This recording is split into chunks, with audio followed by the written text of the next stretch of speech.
But he doesn't have Nick on. So he'll have comic Dave Smith on, he'll have Marta Maid on, Daryl Cooper, or all these different people, Alex Jones. Isn't it odd that he wouldn't have Nick Fuentes on if he was real about true opposition to Ted Cruz? So I think it's clear that's not his ultimate goal.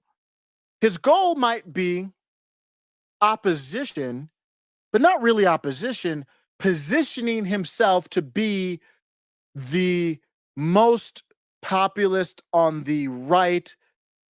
And he's not really a right guy, but that's the wing that you need to be on. He's not going to fit in the left.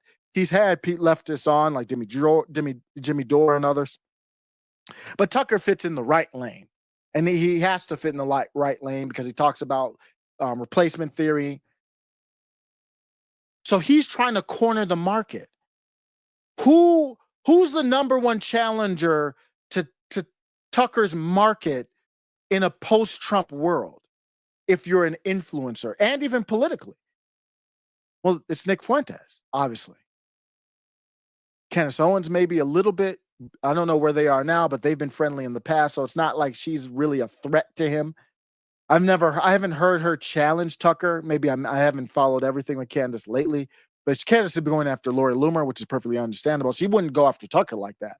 Even if she has challenged Tucker, never like that. She hasn't even challenged Charlie Kirk like that I've seen. And I haven't seen them interact anymore because they've probably in a different place. Who else would Tucker and Dave Smith? Dave Smith's everywhere. Notice that, from Piers Morgan to this debate to that debate. I've heard that nigga debate Gaza, Israel like 10 times. I'm like, bruh, I'm done. I'm good.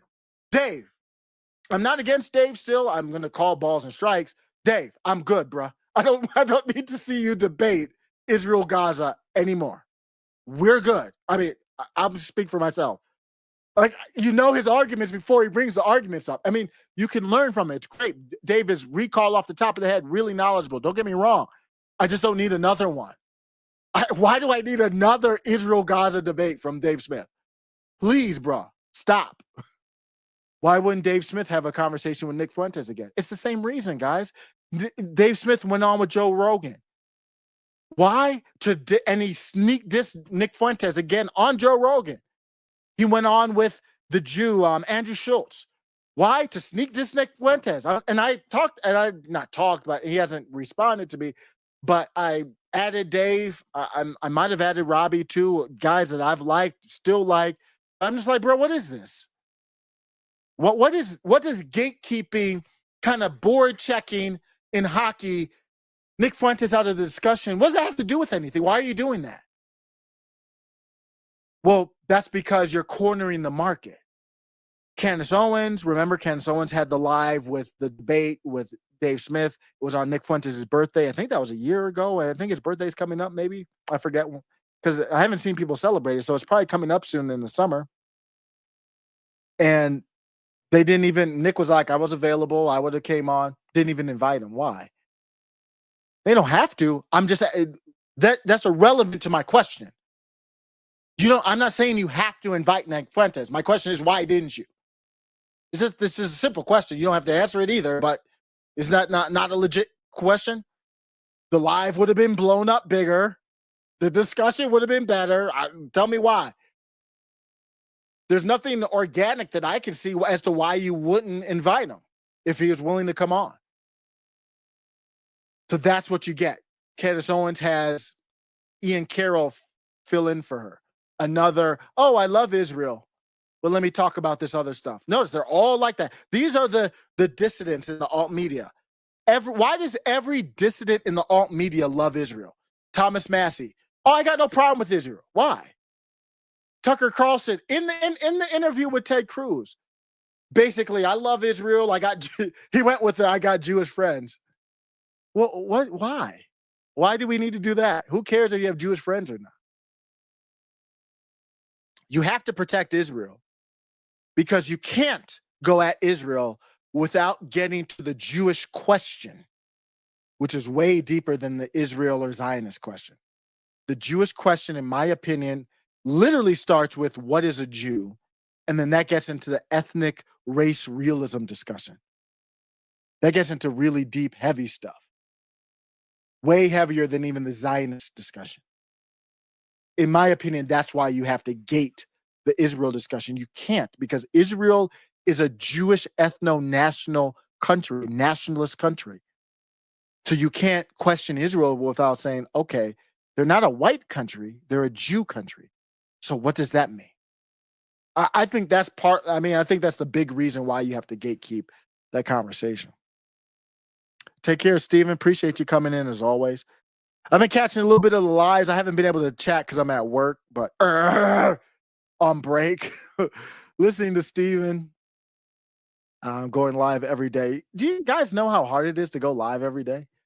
To be pumped up about the topics, to be knowledgeable about the topics. It's not an easy thing. You kind of have to live this. That's why faith is so important, in my opinion. When you live it, it really gets deep. It gets deep really quickly.